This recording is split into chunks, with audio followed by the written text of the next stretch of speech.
how do we understand complicated topological spaces by studying simpler ones that cover them? And how exactly do we compute foundational invariants like the fundamental group? To answer this, we rely on the mathematical framework laid out in James Munkres Topology, specifically Chapter 9, moving from section 53 to 54.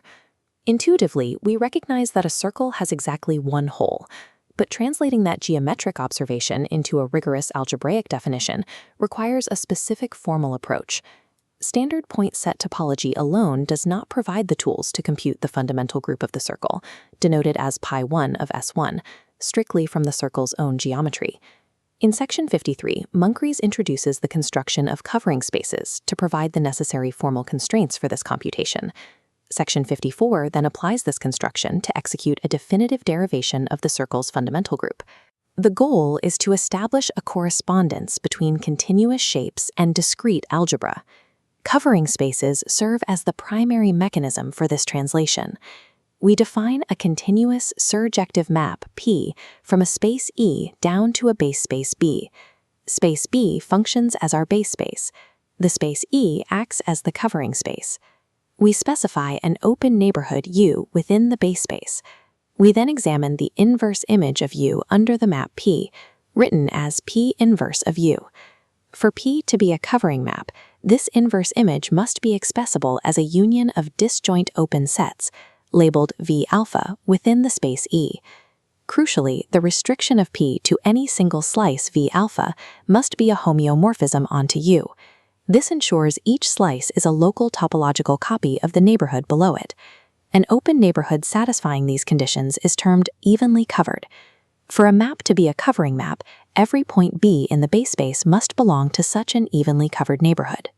While E and B may differ globally, the covering map ensures they are locally indistinguishable through the map P.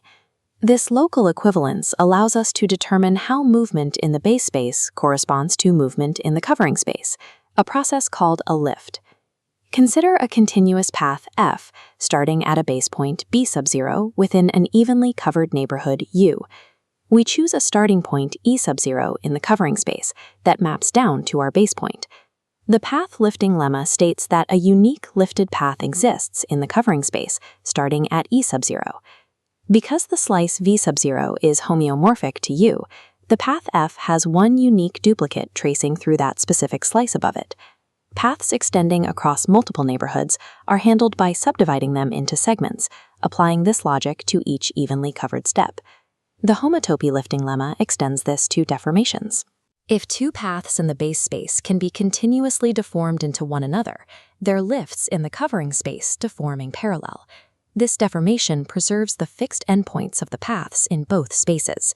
These lemmas provide the operational logic for moving topological data between spaces without altering their structural properties. We now apply these lemmas to compute the fundamental group of the circle at the base point 1, 0. We use the covering map from the real line onto the circle. This is defined by the formula P of x equals cosine of 2 pi x, sine of 2 pi x.